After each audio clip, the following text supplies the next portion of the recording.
शरद पवार विरोधी अपनी मुहिम को लेकर भी गोपीनाथ मुंडे अक्सर विवादों में रहे हैं। पिछले कई सालों से वे शरद पवार पर अंडरवर्ल्ड के साथ सांठगांठ का आरोप लगाते रहे हैं, लेकिन मुख्यमंत्री मनोहर जोशी बिना सबूत शरद पवार के खिलाफ कुछ भी बोलने से इनकार करते हैं। इस मसले पर उप मुख्यमंत्री और मुख्यमंत्री की अलग अलग राय है।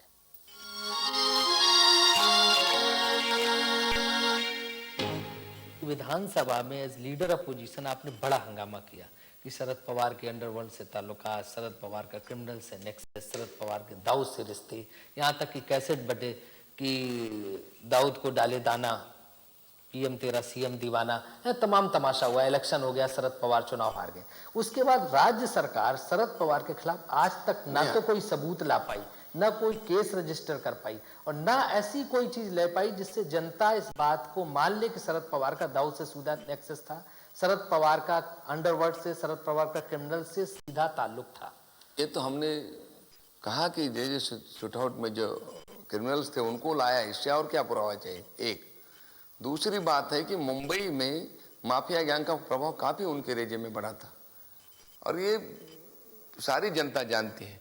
लेकिन अब गए 11 महीने में माफिया गैंग की प्रभाव को हम रोक पाए हैं और इतना ही नहीं, गए 11 महीने में कोई ऐसी घटना मुंबई में नहीं हुई कि जिसके कारण जातीय तनाव हो, जिसके कारण माफिया गैंग का प्रभाव रोकने में काफी सफलता सरकार को मिली है। माफिया गैंग का प्रभाव तो चल रहा है। ईस्ट वेस्ट एयरलाइंस के एमडी मारा गया सरेआम। ये मारा, इनकी जांच हो गई। पहले इंसिडेंस होता था लेकिन उसकी कोई जांच नहीं होती थी, इन्वेस्टिगेशन नहीं होता। हमने रमेश मोरे, इन सारे, प्रेम शर्मा, विट्ठल चौहान और रामदास नायक के हत्यारे पकड़े ये सरकार ने आने के बाद। वो सरकार ने उन हत्यारों को पकड़ा नहीं था। उसे बॉम्ब ब्लास्ट के केस में जो क्रिमिनल्स थे उनकी प्रॉपर्टी जब्त नहीं की गई थी। हमारे आने के बाद सारे क्रिमिनल्स की प्रॉपर्टी हमने जब्त कर दी। ये अंतर है दो सरकार के काम में। शरद पवार का दाऊद इब्राहिम से कोई नेक्सस है, कोई रिश्ता, इसका कोई सबूत है आपके पास? मनोहर जोशी ने पहले एक स्टेटमेंट दे दिया है कि उनका कोई, उनके खिलाफ कोई सबूत नहीं मिला है इन लोगों के ताल्लुक का। नहीं, जहां तक सवाल मेरा है कि मैंने कहा कि इनके रेजिम में क्रिमिनलिटी को बढ़ावा मिला। इतना ही नहीं, इन्होंने 2 गुनहगारों को साथ में लाया। इससे और क्या सबूत चाहिए? इससे बड़ा सबूत क्या चाहिए? नहीं, आपकी सरकार को 1 साल से ज्यादा हो गया, आप होम मिनिस्टर भी हैं। इस मामले पर आपने आज तक तो कोई कार्रवाई की नहीं, न कोई रिपोर्ट दी, न कुछ किया कि अपनी फ्लाइट में वो लाए थे या कुछ सरकार का दायित्व था, कुछ तो कार्रवाई करती। आज तक तो कोई कार्रवाई हुई नहीं। इसमें मेजर हमने 3 आरोप किए थे, उसका सारी चीजों का केंद्र से संबंध है। एक तो पहला आरोप किया था दुबई में फोन करने का, उनकी सरकार के 12 मंत्रियों ने।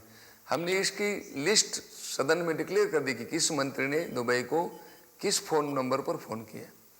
इसकी लिस्ट तो हमने डिक्लेयर कर दी। लेकिन बाद में क्या नहीं, क्योंकि सेंटर से हमने, क्योंकि ये फोन विदेश में किए हैं और इसकी जांच करने का कोई स्टेट को अधिकार नहीं, ये अधिकार सेंटर का है। हमने केंद्रीय गृह मंत्रालय को लिखा है, उसका रिमाइंडर भी किया है कि आप डिक्लेयर कर दीजिए किन लोगों के फोन है। केंद्रीय गृह मंत्रालय ने कोई जवाब नहीं दिया अभी तक? इसका कोई जवाब नहीं दिया अभी तक।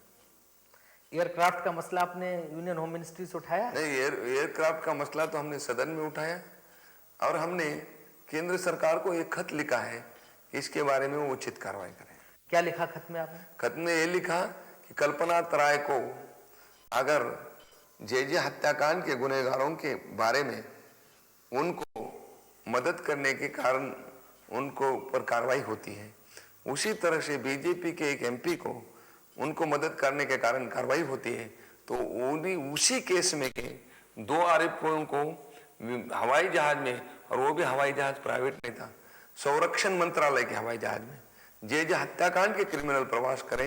ये बहुत गंभीर बात है, गंभीर मसला है और इसके अगर वो दोनों पर कार्रवाई की है तो केंद्र सरकार ने इन पर भी उसी तरह की कार्रवाई करनी चाहिए थी। ये मांग मैंने की है। लेकिन मुंडे साहब, इसमें बंबई पुलिस भी तो अपनी रिपोर्ट दर्ज कर सकती है, अपनी तरफ से केस शुरू कर सकती है। रिपोर्ट की कोई आवश्यकता ही नहीं है, उन्होंने मान लिया कि मैंने लोगों को लाया। मैं भी ये कहता हूं उनके खिलाफ एलिगेशन है, मेरे पास सबूत नहीं है। यदि आपको कहा होगा कि उसके पास सबूत है, डिप्टी चीफ मिनिस्टर के पास, वो सबूत लेकर यदि महाराष्ट्र सरकार एक्शन ले सकती है तो सिर्फ मुझे वो फाइल भेजे, मैं तुरंत पास कर दूंगा, 1 मिनट नहीं ठहरूंगा।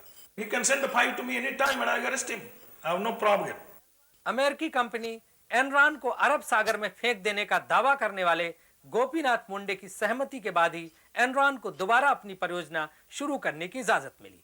पहले एनरॉन के कॉन्ट्रैक्ट को कैंसिल कराने और फिर उनसे समझौता करने के कारण जितनी आलोचना महाराष्ट्र सरकार की हुई, उससे कहीं ज्यादा गोपीनाथ मुंडे की। एनरॉन का मसला था, आपने बढ़ चढ़ के बड़ी घोषणा की कि रिव्यू नहीं होगा, एनरॉन को हम अरब सागर में फेंक देंगे। दिल्ली में भी अडवाणी जी ने भी कहा कि इसको रिव्यू किया ही नहीं जा सकता, रिकंसीडर किया ही नहीं जा सकता। बाद में क्या हुआ? शिवसेना के दबाव पे, बाल ठाकरे के दबाव पे, मनोहर जोशी के दबाव पे आपको झुकना पड़ा। नहीं झुके आप? नहीं, क्योंकि ये फैसला सरकार का था और शिवसेना और बीजेपी का मिलकर ये फैसला था कि एनरॉन को हटाया जाए। और एनरॉन जैसे प्रोजेक्ट को हमने उसको रद्द कर दिया। और दूसरा, उसके दो स्टेजेस थे, पहले स्टेजेस को रद्द कर दिया और दूसरे स्टेजेस को हमने कैंसिल कर दिया। ये दोनों प्रोजेक्ट, दोनों प्रकल्प के दो फेजेस को भी हमने कैंसिल करवाया था। उसके बाद किस लिए कैंसिल करवाया था? उसके कारण थे, इसका कैपिटल कॉस्ट ज़्यादा था, इसकी बिजली की खरीदी कीमत भी ज़्यादा थी और पर्यावरण पर भी विपरीत परिणाम होने वाला था। और इन मुद्दों को लेकर हमने सहमति से उसको रद्द करवाया। अब रीनिगोशिएशन इसलिए किया, जिन मुद्दों पर हमने आपत्ति उठाई थी उन मुद्दों का समाधान करने के लिए वो कंपनी तैयार हो गई और उसके कारण उन्होंने प्रपोजल भेजा और उस प्रपोजल को देखकर हमने दोनों ने इस बात को माना। रीनेगोशिएशन के लिए नई शर्तें लगाने के लिए कंपनी शुरू से तैयार थी। आपने कहा हम कंसीडर नहीं करेंगे, अनाउंसमेंट किया कि कोई रिव्यू नहीं किया जाएगा, रीनेगोशिएशन नहीं होगा, लेकिन बाद में करना पड़ा। नहीं, जब ने, क्योंकि ये इस कमेटी का मैं ही चेयरमैन था जिसने जांच करवाई, उस कमेटी के सामने एनरॉन ने 2 दिन अपनी बहस की हमारे सामने, उनके मुद्दे रखे। उस समय उन्होंने ऐसा कोई प्रपोजल नहीं दिया था, उनको नहीं लगता था कि ये कैंसिल होगा और कैंसिल होने के बाद उन्होंने प्रपोजल दिया, पहले नहीं।